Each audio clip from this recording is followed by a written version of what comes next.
My name is Karimpour. I was born and raised in Bujumbura. I'm half Persian, Iranian, and half Burundian. I am here to share my story as a young entrepreneur and to express why, after traveling across the world, I made the deliberate decision to invest my future in Rwanda. Rwanda is a nation that has shown the world what vision, discipline, and leadership can achieve. Of course, it is the safest country in Africa, but it is far more than that. Rwanda is a place where the impossible has been made possible, where systems are clear, opportunities are real, and where hard work is recognized and rewarded. This is why I chose Rwanda, because here potential is transformed into reality, because here ambition meets opportunity, and because here the future is being built with purpose and integrity. I speak 5 languages fluently, which are French, English, Swahili, Persian, and Kirundi. Yes, I speak Kirundi. I did my further studies in Burundi, Bujumbura, at the French school. And after my studies for university, I came to Rwanda in Kigali. That was in 2017. And once I finished my studies, I just felt like going back to not going back, but just going to my dad's country, because I never lived there, and to work there. I thought that it was a country like Africa and people are liberate, and I knew it was a Muslim country, but I did not know that it was that strong, and it was a very hard country as a lady, as a woman to live in. So I just went there thinking that, yeah, it's fine, I'm gonna be fine. And as a person who has never lived in Iran, although my family told me you're not gonna be able to make it, I was like, no, I'm gonna make it. I'm gonna try, I'm gonna try to live in after all, it's my country. And I went there and I worked in a very big travel agency that was called Samsair. The history of Iran, it's amazing. So I started working there for almost 2 years, and after that I just wanted to pause everything and go in the beauty industry. Why did I choose Persian Beauty Spa and Laser Center as a name? Because Iranians, Persians, are just amazing in what is related in beauty. Hair, skin, nails, whatever is in looks, whatever is in beauty, whatever is in all these things. My plan was to invest in Iran. Why? I was like, that's my dad's country. Why should I invest in another country? Let me invest in my country, and as an Iranian, as a Persian, yes, I'm Burundian as well, but I was like, let me invest there. So I finished these studies, the trainings, I got international certificate, I went in very good schools of beauty, of skin, of everything. I started working there. Then as an investor, as an entrepreneur who wanted to start investing there, I noticed that in Iran, it is not a place as a woman, as an entrepreneur who's a lady, who's a girl, to invest there. Why? Because they don't give women the freedom. They don't respect women as in other country they respect women. After that, I just thought of, you know what? I cannot have a future in Iran. I cannot have the freedom to be an entrepreneur as a woman. I cannot have the freedom to show my potential, to express myself, to fulfill my dreams. I was in touch with my fiance. He's still living in Rwanda, in Kigali. He's still building the heart center of Masaka in Kigali. And he was telling me, come in Kigali, give it a try, come and see how Rwanda is developing. It's not the same as back then. Rwanda has become the Singapore of Africa. And I was like, yes, no. And then he told me, come for one day. You don't need to come for a long time. Just come for one day and you're gonna judge it by yourself. And right when I decided to come, I booked my flight, and I came, and I saw that it's not how I left. It has developed of even 20 years ahead. It's not the Rwanda that I left. It's not the Rwanda that I was living in. Because even back then, it was still amazing. But now, at that time when I came for one day, it was unbelievable. And what I did, I went back in my country. I decided to take a big step and move to Rwanda, finally. And still, I was not yet ready. And I just had my dream that yes, I'm gonna open a beauty center in Kigali, but nothing was planned, nothing was done, nothing. So after I think few months, I think it was 6 and 7 months, I finally decided I'm going. So I moved completely to Rwanda. And I was just looking around which neighborhood, the documents, and I saw that Rwanda, everything is like that, it's not like other countries. They're asking you for ABC. You give them the ABC and you get your work done. I was just like, wow, with no corruption, nothing, you get your job done within 24 hours. I was like, wow. And so I started looking, and I did and all the documents needed to start a business. And I was like, let me go for it. I told my fiancé, let's go for it, And we started looking for the documents, we started looking for the place, we started looking for everything. You will not believe, but everything took us 2 weeks to finish everything. Contracts, XXX. Even the devices that came from abroad, from Italy and from China, it took us 10 days to be in Kigali.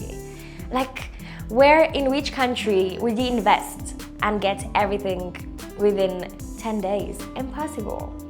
But Rwanda showed me that yes, impossible Rwanda makes things impossible possible. When I started my business in Kigali, that was 3 months ago, I started with 4 employees. But as customers were adding, and I was not expecting that, honestly. But now, so far, I have 13 employees. Yes, 13 employees. What happened when I finished everything? I found a place, I got everything done. There was some few missing items of the spa that I needed from my country. From my country that I needed. So I had to travel back in Tehran, in Iran, in my country, once again, just to get few things done. And when I went there, it was also my cousin's, my relative's wedding. So when I went there, unfortunately, it was the time that Iran and Israel were fighting. And that moment was the worst period of my whole life. Imagine, in Rwanda, I have my dream coming true. I have my dream, I have my childhood dream, because I've always been in these beauty things since I was a kid. And knowing that in Rwanda everything is done, everything is perfect. And I went in Iran for a small work that I had at my cousin's wedding, and boom, a crazy war started when I was there. It was only 11 days of war, but these 11 days, for me, it was like 11 years. It was the first time I had to go sleep in an underground metro. I was just at home with my sister, and we used to see fire, we used to see bomb, we used to see unbelievable things. And the house used to shake, glasses used to break. It was crazy, it was crazy. And at that moment I was like, I need to go back. Why did I leave Rwanda? Why did I leave the safest country in the world? Why did I leave? And anyways, when I was those days, I tried to contact my family, but it was no more possible. I tried to contact my fiancé, but it was not possible. WhatsApp, internet, even normal calls were not working. Taxis, nothing was working. Everybody were in their home or undergrounds. So I don't know how God helped me, but I just had an opportunity to call my fiancé and to let him know that I'm alive, but find me a way to leave this place as soon as possible. And yes, he tried to find a very impossible way, but he made it happen. And I went, not because airports, borders, everything were closed. But he found a way with the letters from embassies and so on, and they came to pick me up and they dropped me to the border. But that is not it. I was 3 days on my way from Iran to Turkey. It was unbelievable. I arrived to the border of Turkey and I was like, oof, finally I made it. Saya, you made it. Wow. But no, it was not yet done.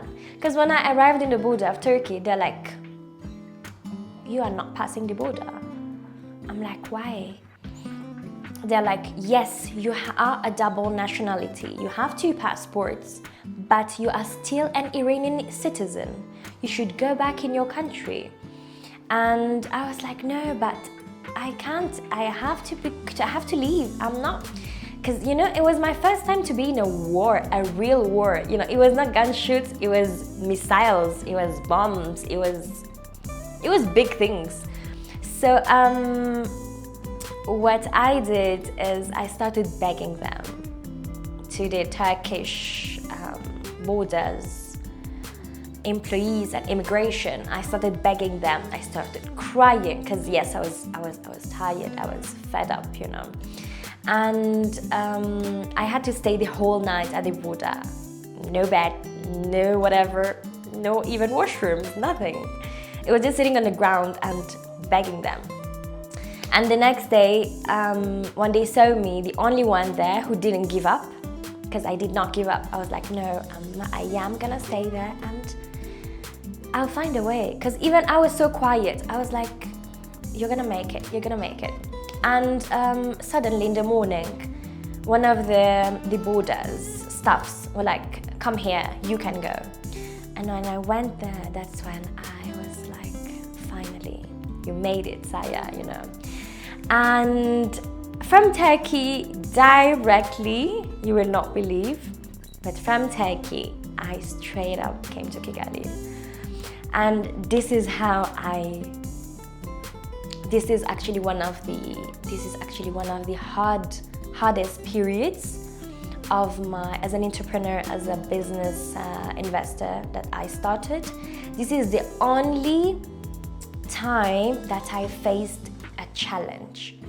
The only time I faced a challenge was not when I opened my business in Kigali, honestly, you know. It was how I did a mistake to go in Iran, in my country, but I ended up being stuck in underground, in all that I told you. But I found my peace and my safety in Kigali, honestly. My estimation capital in this business, in my spa, has been around $35,000 to $45,000. Because I have brought the latest versions of all machines which is related to the skin, because you cannot bring any let's not say cheap, but let's say low quality of devices, because after all it's on the skin of the customer. Because now we're not talking about I don't know, about the nails, or yes, or even nails, but when it's related to the skin, you really cannot joke on this, on someone's skin, you know. You cannot bring any device. That's why it has costed me this much. Our establishment is dedicated to providing advanced, based in skincare and wellness services.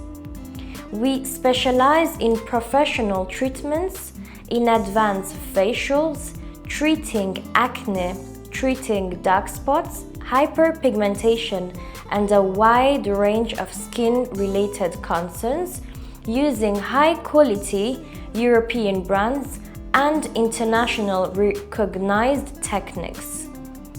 In addition to our skincare services, we offer therapeutic massage, nail cares including manicure, pedicure and waxing, and a full range of treatments such as baby glow to remove dark circles. My target clients are Rwandan and of course international and any other country. But why Rwandan? Because one thing I've noticed about Rwandan is that women take care of themselves so much. Like when I see at Rwandan ladies, Rwandan women, even on their late 50s, on their late 60s, their skin are unbelievable. Smooth, they have no wrinkles, they take care of themselves. So my target is of course any other nationality, but my main one are Rwandan ladies. So to end this interview, I would like to welcome all Rwandan to my spa. It would be an opportunity for you guys to try my services and of course to meet me as well. And I would like to welcome everyone else, all nationalities as well. Please pass by my spa and I'm sure you're not gonna regret it. Murakaza neza cyane mu Rwanda, ni igihugu nziza cyane.